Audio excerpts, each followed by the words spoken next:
Hello বন্ধুরা, moms recipe চ্যানেলে তোমাদের সকলকে স্বাগত। আজকে আমি তোমাদের কাছে চিকেনের একটা নতুন রেসিপি নিয়ে এসেছি। প্রথমে আমি চিকেনটাকে ম্যারিনেট করে নেব, তার জন্য নুন দিয়ে দিলাম। তোমরা নুনটা স্বাদ মতন দেবে। হলুদ দিয়ে দিলাম, অল্প একটু গোলমরিচের গুঁড়ো দিয়ে দেব,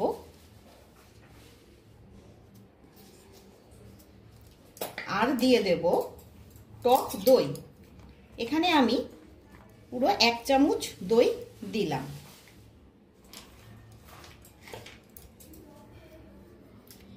আর দিয়ে দেব আর একটু দেব সরষের তেল দিয়ে মাংসটাকে ভালো করে মাখিয়ে নেব। চিকেনটাকে ভালো করে মাখিয়ে নিয়ে 10 মিনিটের মতন ম্যারিনেট করে রেখে দিতে হবে। আমি এখানে চিকেনটা ঢাকা দিয়ে 10 মিনিটের জন্য রেখে দিলাম।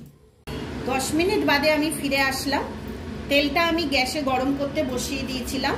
তেলটা গরম হয়ে গেছে। এর মধ্যে আমি কটা পেঁয়াজকে এরকম চোকলা তুলে নিয়েছিলাম পেঁয়াজের, সেগুলো ভেজে নেব আগে।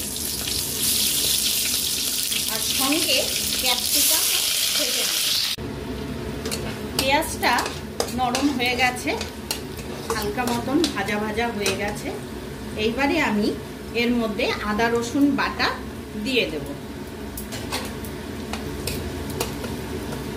এটাকেও মিক্সড করে নেব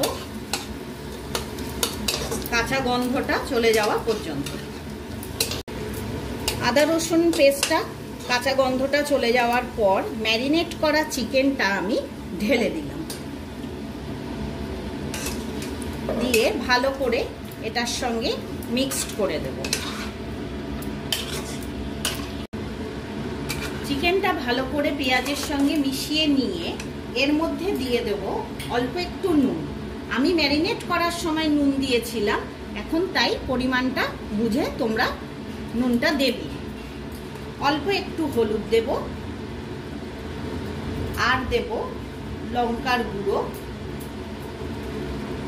আমি গোলমরিচের গুঁড়ো দিয়েছিলাম, তাই এখানেও ঝালটা তোমরা পরিমাণ মতন বুঝে দেবে।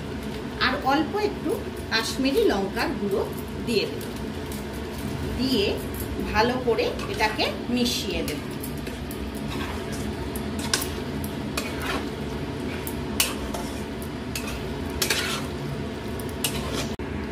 চিকেনটা ভালোভাবে মশলার সঙ্গে মিশিয়ে দিয়েছি।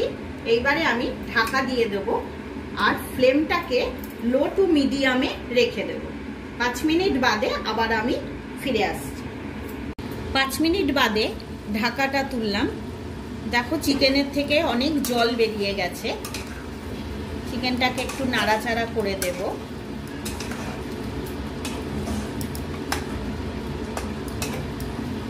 এরপর এর মধ্যে ভেজে রাখা ক্যাপসিকাম আর পেঁয়াজগুলো দিয়ে দেব।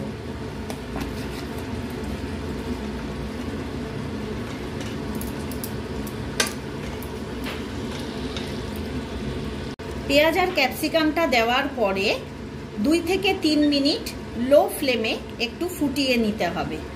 তারপর গ্যাসের ওভেনটা বন্ধ করে দিতে হবে। 2 থেকে 3 মিনিট বাদে আমি গ্যাসের ফ্লেমটা বন্ধ করে দিলাম। আবার তোমাদের সামনে ফিরে আসব নতুন রেসিপি নিয়ে।